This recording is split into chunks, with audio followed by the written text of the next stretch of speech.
Un grand sourire, il est heureux, Cédric. Dis donc, quelle soirée, hein. Ouais, une super soirée. Écoute, j'ai fait le triplé, une troisième fois cette saison en Coupe X6. Et donc voilà, je suis très satisfait. On avait un terrain qui était très condensé, intense et c'était très rapide, c'était très facile de faire une erreur, pardon. Et voilà, donc je finis sur une bonne note. Je voulais pas être marquer mes 3 points, être champion et faire 2, 4, 6. Non, non, j'ai gagné mes 3 manches. Je pense que j'ai prouvé que je méritais ce titre et maintenant voilà, le travail paye encore une fois. Et puis maintenant il y a Paris qui arrive, donc il faut rester concentré. Il fallait pas faire d'erreur fatale qui puisse entacher ma préparation des prochaines semaines. Juste une petite erreur, c'est pendant la Super Pole, mais bon, sans conséquence. On revient un petit peu avant la course. Tu avais un petit peu peur au niveau des poignets parce que tu t'as pas pu beaucoup rouler. Finalement, ça a été. Oui, bah c'est quelque chose que j'ai gardé un petit peu pour moi ces derniers temps. On était en séance d'entraînement avec Sébastien Tortelli et puis on est parti en VTT. Et dans un petit sentier, heureusement je descendais pas super vite. J'ai pris 2 câbles dans ma roue avant. Et donc j'ai chuté sur les poignets, j'ai pas pu rouler pendant une dizaine de jours. Et donc là c'était encore un petit peu douloureux.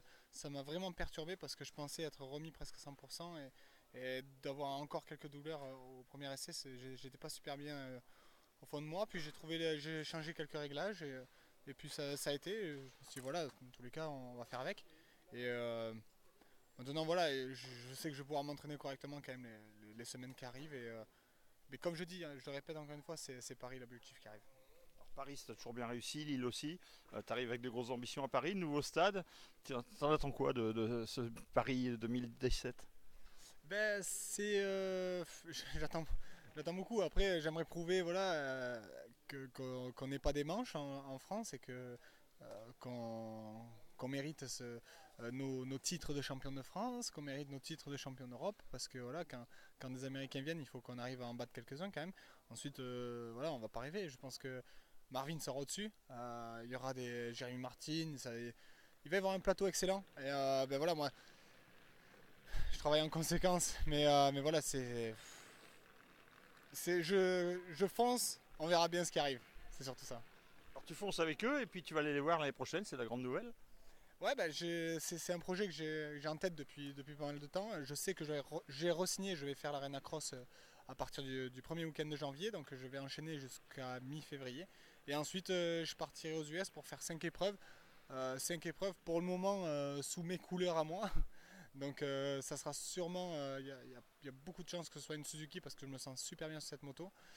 Mais voilà, est-ce que le team Suzuki JPM suivra ou pas, on ne sait pas encore. Moi, dans tous les cas, je serai aux US pour 5 épreuves. J'ai envie de faire des tonnages, j'ai envie de découvrir ce nouveau programme plus long et tout ça. Donc quand je fais mes manches en entraînement, je fais pas des longueurs de SX Tour. Je dirais même, je pense que quand mes manches de Supercross sont plus longues que mes siestes, c'est plutôt bon signe. Donc voilà, bon, on verra bien, mais c'est vrai que je travaille en conséquence. Merci Cédric, rendez-vous à Paris dans 2 semaines alors. J'espère bien. À plus.